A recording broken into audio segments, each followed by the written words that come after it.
Hi everyone, welcome to Fat to Thin Senior RNY. I'm Raven.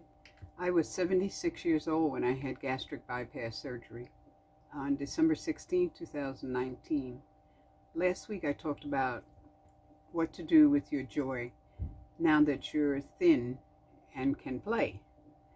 In this vlog, I'll be talking about continuing life, the thinning of this channel, and saying hello to my new channel, Adventures with Raven and Raleigh. If you're curious, please continue to watch and join me on this journey and the other journey.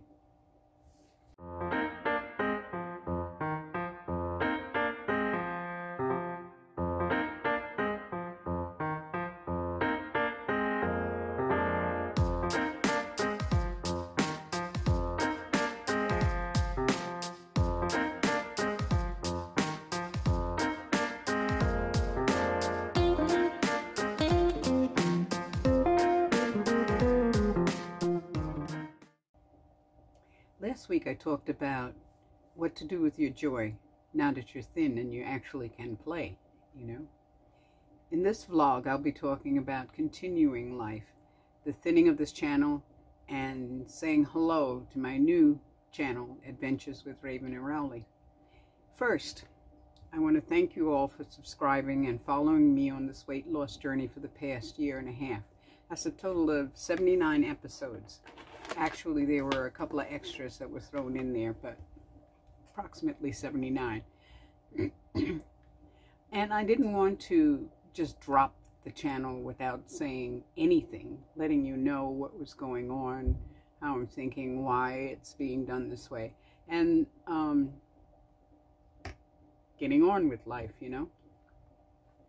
The thing about the RNY channel, this channel, Fat to Thin Senior, is that it only focuses on one aspect of my life. Now, granted, that aspect was major when I started this channel, but as life goes on, it's not something I think about all the time anymore. I mean, granted, I used to think about nothing but food. I used to count calories. I used to measure, weigh everything. I used to get up on that scale every day. I'd fret, and I'd be upset if it went up. I'd be joyous if it went down. You know the story. Well, as a result of this RNY, I don't really do that anymore. I mean, I stop when I'm full, and I keep eating when I'm not, I mean, so I can't eat but so much anyway, so I've gotten very particular about what I do eat. So it's a matter of, if it don't taste good, toss it. If it do, hey, but don't overdose, But in either case, I didn't want to just disappear without saying something, I see other YouTubers who have started off talking about their form of bariatric surgery, who have gone on to selling fashion items, or talk about food, or some other form of something, snacks, or different snacks, leaning into keto and all of that kind of stuff. Well, food isn't that much of an issue in my life. I mean, it is and it isn't. I got fat, okay? So, where that's at. But it's not really. I feel that I also didn't just want to disappear, as I've seen other YouTubers that I had been following just disappear. They just stop. Nobody ever says anything, we're not coming back, or we are, or whatever. I feel that this channel is valuable. If nothing else, it's valuable as a peek into a window of what is possible, which may give you other ideas for even more stuff that's possible, Technology, everything continues,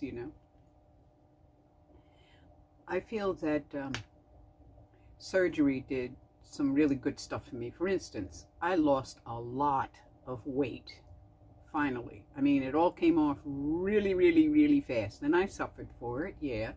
But I would have suffered anyway. It didn't matter which kind of diet or whatever it is that I was on.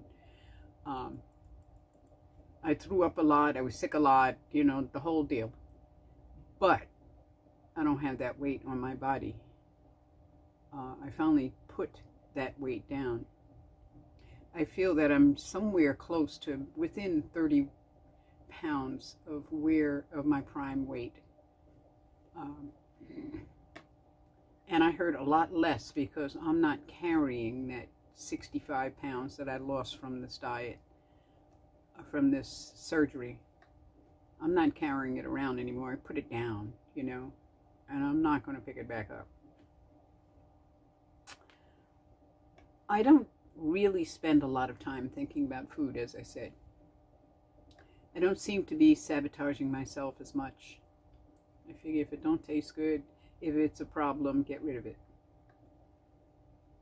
And for some reason, I feel better when the refrigerator is empty. There must be something psychological about that. I don't know what it is.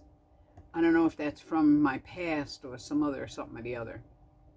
But I feel like when the refrigerator is full, that I have to eat all of that stuff that's in there. If it doesn't have anything in there, then there's nothing for me to bother with eating.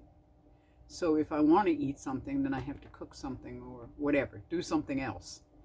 But if it's sitting in there and I'm looking at that and I say, oh my God, gotta eat that. Whether you're full or not, you're gonna want to not waste it, you know. So if you don't put it in there in the first place, you don't have to worry about it.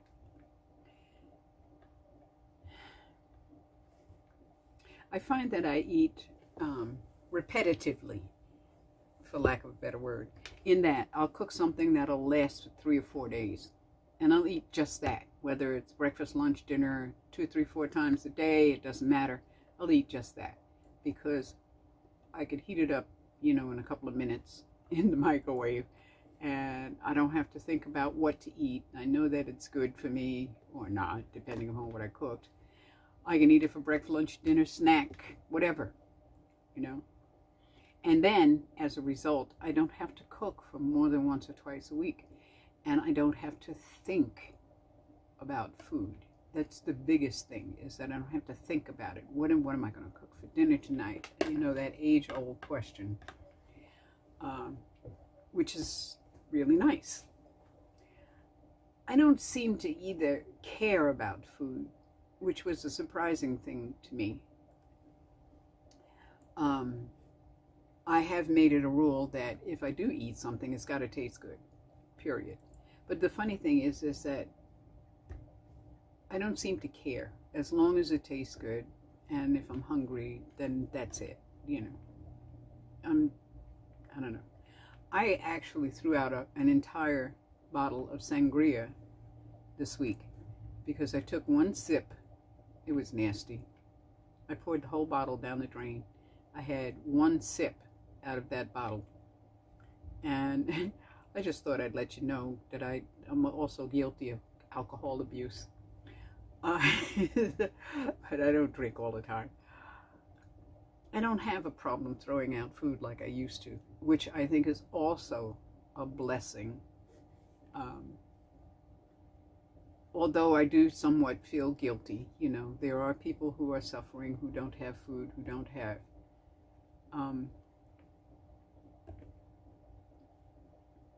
what can I tell you? I have to live with me, you know? So it's my choice. Do I throw it out? Do I eat it because I feel sorry for somebody who doesn't have it? Or do I just throw it out? Or in some cases, just don't buy it. Third, I want you to know, I'm not going to shut down this website, this YouTube channel completely. What I want to do is back off so that I can keep myself accountable. I need to report in order to keep myself on track, which was one of the primary goals of creating this station, was to keep myself accountable. So I figured that I would update once per month on the first Friday of every month. That would maybe give me something to talk about, because it's very difficult. I went and I looked back at all of the videos that I've done, and checked out the titles and all that kind of stuff, and I've talked about everything I can think of at least twice, some things 3 times. And I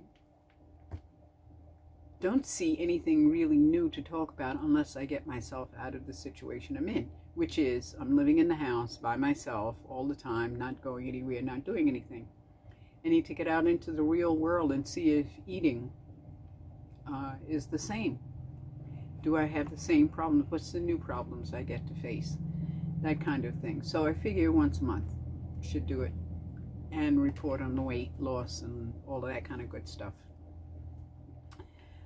I didn't think that it would be appropriate to put the Raven and Rowley adventure videos and me tent camping and car camping and all that kind of stuff in with the weight loss videos, because you came here because you're interested in weight loss and not tent camping, you know. So the thing is RNY is pretty much a singular thing in my life. It's a one thing wonder, you know, a one-time one thing wonder, you know. Travel and discovering is a huge thing and comprises the rest of my life. Not that the RNY isn't important in my life, because it is.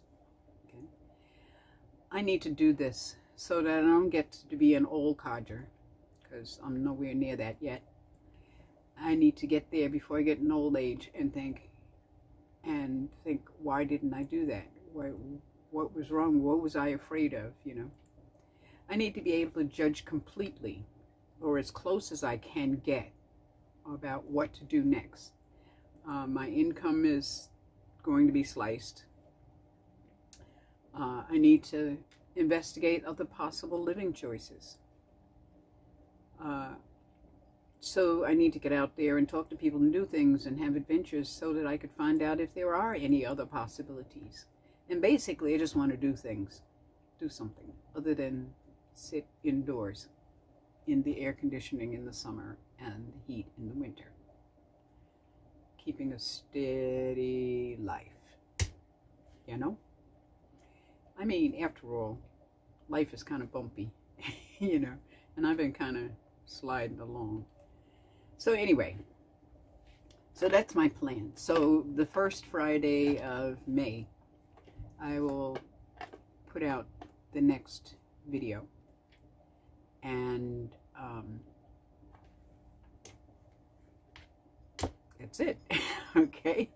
I hope you stay with me, you know, and I hope you check out my other channel, Adventures with Raven and Rowley, because we're going to go have some adventures.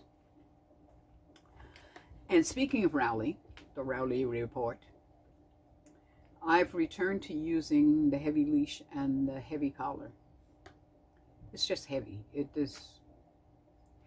I was looking for a runner's hiker's belt for walking your dog, so that I can walk with the walking sticks, one in each hand, and have him leashed around my waist, and he can go investigate things without tripping me up and me having to hold him the whole way, you know.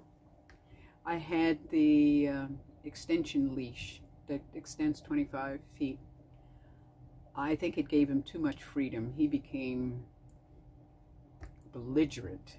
He became what he used to be before I put him on a short leash. He regressed big time in his behavior, barking and lunging and carrying on. And the funny thing is, now that I've put that heavy leash and the heavy collar, because I couldn't get him for a small dog, the smallest they make it for some reason, for hikers and runners and whatnot, are big dogs, you know, 150 pounds.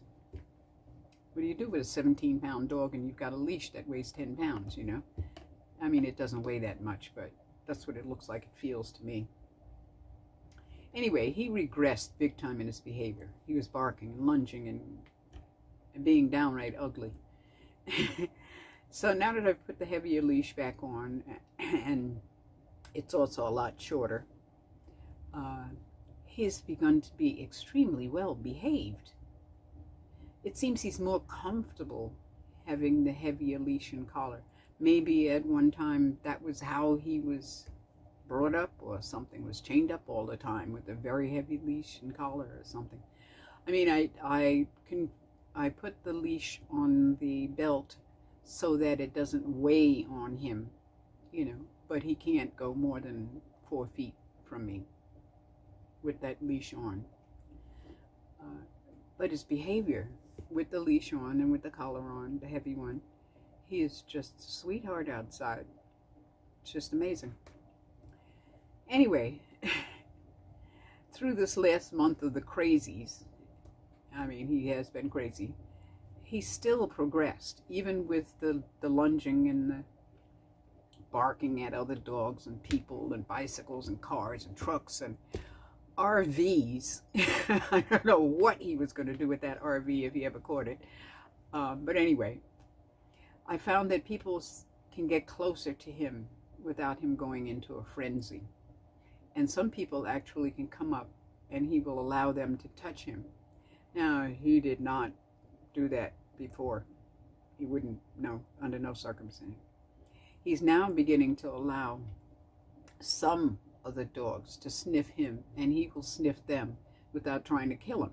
You know, he'll be sweet about it and go over and sniff and carry on, and then just kind of walk away. You know, okay, I got the news. He still wants to sit on my lap, though. If there are other dogs nearby, he will sit on my lap and watch them like a hawk. And it seems that if he is sitting on my lap like that, he wants me to keep the leash on him while he sits. I don't know.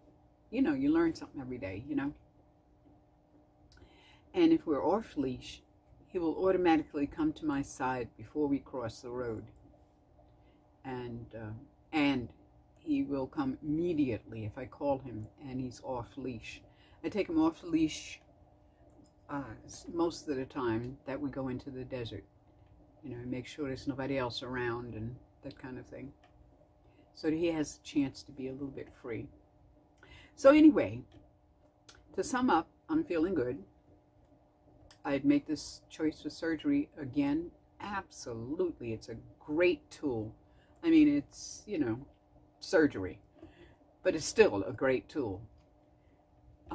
I will continue to use this tool in order to, for the rest of my life. I mean, what I've learned from using this, from the surgery, using the tool, the things I've learned about myself, and hopefully more stuff as I go on. So anyway, so follow me on Adventures with Raven and Raleigh on YouTube. The link is below.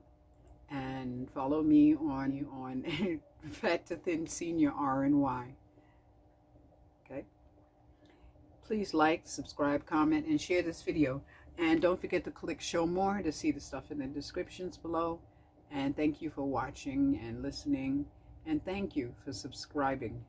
See you on Friday, March 7, 2021. Take care of you and yours. Blessed be.